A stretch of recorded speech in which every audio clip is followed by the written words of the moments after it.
Hey, Eddie here. So we're changing things up a little bit. I wanted to make a little bit of an intro to introduce this video. Before we get started, be sure to like, subscribe, and comment. I try to create videos on a weekly or bi-weekly basis to send to you to give you more content, more ideas, more things to learn from. So if you have a moment, be sure to like, subscribe, and comment.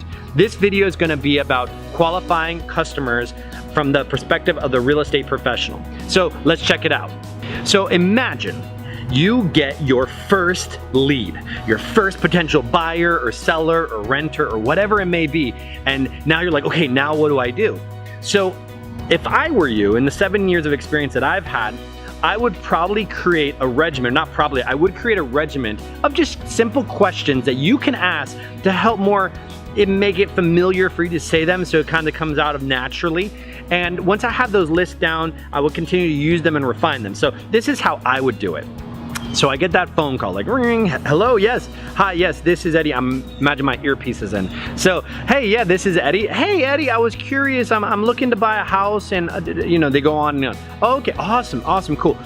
Question number one I'm gonna ask is say, hey, so let's say his name is Bob. Hey, Bob, so when are you looking to make the move? Oh, I'm looking to make the move, and that's the first one I lead with. When are you looking to make the move? The reason why I start there is because that really shows motivation, and it allows me to gauge, how serious this potential customer is.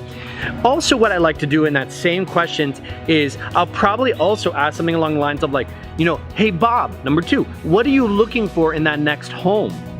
And then Bob's just gonna talk about everything he's looking for in that next home. The reason why that's so important is because to get them excited, and you gotta know what your customer wants so you can go out there and really find it for them in the best way possible. So number one, we ask, when are you looking to make the move? Number two, what are you looking for in your next home? Get them excited, get them talking. And heck, if you can take notes while this phone call is going on, take them because you can refer to it later. The next thing I might ask is I might ask something along these lines.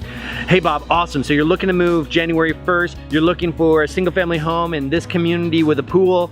So Bob, a lot of times when we go start looking at properties, we have to make sure that we look at properties that you can, afford, because we don't want you to get excited for a house that you can't afford. Wouldn't you agree? Doesn't that make sense? And they're like, yeah, that makes sense.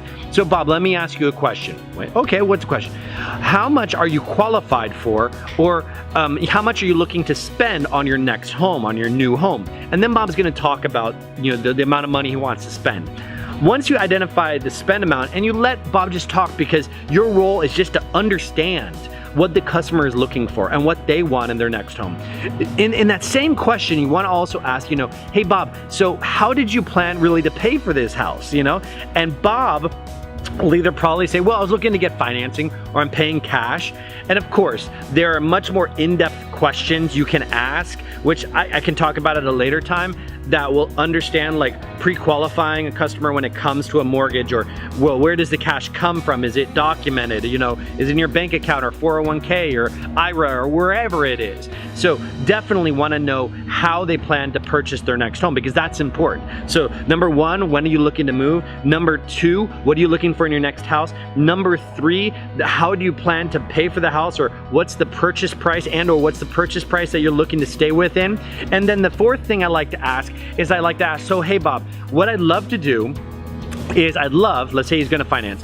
I'd love if you're gonna finance, could you send over the pre-approval letter just so I can look it over, so that when we go out and look at homes, we know exactly what we're working with here and we don't waste anyone's time. Would that be okay? So I asked for the documents, and 9 times out of 10, people are more than happy to send it to you.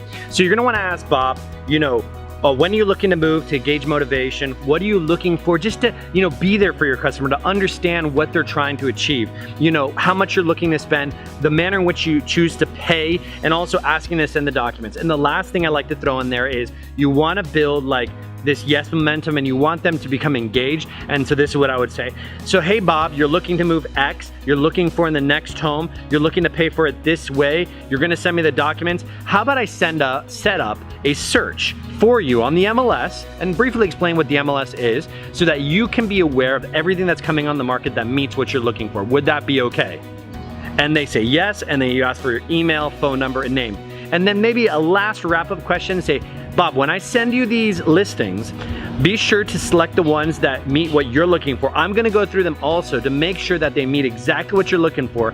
When's the next day that you can hit the road so we can check out some properties? Would Monday or Tuesday at 11 or 12 work? The reason why you wanna add 2 specific days and 2 specific times is to kind of express the urgency and get them motivated and excited to get there on the road. Now, of course, you need to do some checking on the mortgage, you need to do some checking on the property that they're looking for, make sure that they actually exist. But really, those 5 questions, if you can create them and make them your own, it would make things pretty simple, if you will, to gauge a quality of a potential customer. Not that any customers are invaluable, but you just want to make sure that customer is ready for the purchasing process at that specific time. Because I'd hate to let people down, you know? So anyways, there are my 5 tips for qualifying a customer. You real estate agents, realtors out there, if I can ever help, the contact information is always below in the description. Be sure to like, subscribe, and comment. I would greatly appreciate it. Thanks so much. Bye.